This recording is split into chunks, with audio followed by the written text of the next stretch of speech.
Ito guys, yan. Magbabaklas tayo ng EGR. So nabaklas ko na yung EGR. Natitira na lang yung intake.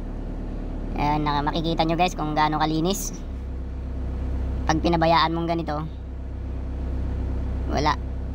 Magiging ano yan, maaksayado sa krudo. Unang una, parang sakal yung takbo niya. So yan, tingnan nyo guys yung throttle niya. Ayan. Ayan, kumapal na din yung ano, nag-build na yung carbon niya dun sa butterfly nung ano. Yan yung binaklas natin. So ito na yung malapit na dun sa ano, EGR. Ayan yung EGR nya.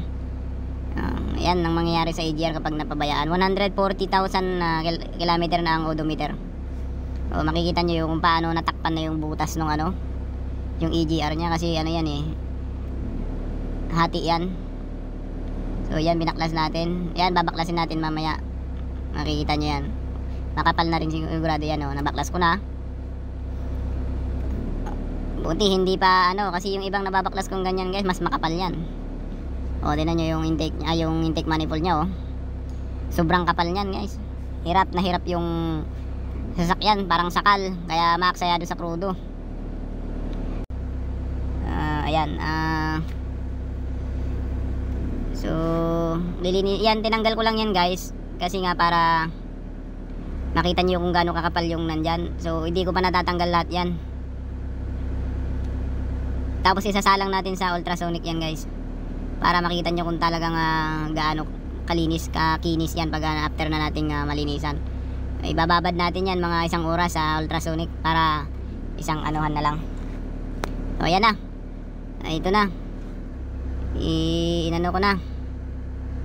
Yan na yung final guys, nalinisan na. So ayan, binakyum ko yan para umusog yung ano, kasi marumi pa rin sa loob yung shafting nya. Ayan, ganyan kalinis kapag nilinisan ng ultrasonic. Mahal din ang ano niyan, chemical, panglinis niyan. So ayan yung throttle, ayan. Malinis yan guys. Ready to ano na yan, salpak ulit. So yan yung mga tubo, yan. Yan, makapal din kanina yan, pero wala nang ano, kahit anong udumi sa loob. So yan yung pinaka ano niya, yan, tubo, ano din yan. Ito na yung pinaka intake manifold niya na ang kapal kanina. Ayan malinis na siya sa loob. Papalambutin mo lang talaga ng ano guys, ang 1 oras sa ultrasonic yan, kasi kusang maglalambot yung carbon na tumigas sa loob. Kasi kung kukuskusin mo lang ng kukuskusin ng flat screw, hindi mo makukuskus yan, maitim pa rin yan. Matatanggal yung mga kapal, pero hindi ganyan na malinis. Kasi pag hindi nalinis yung guys, magbibuild pa rin ng dumi yan pag maanuhan ng ano, ng alikabok. Yan, pag pumapasok yung alikabok dyan, lalo pag hindi nagpapalit ng filter.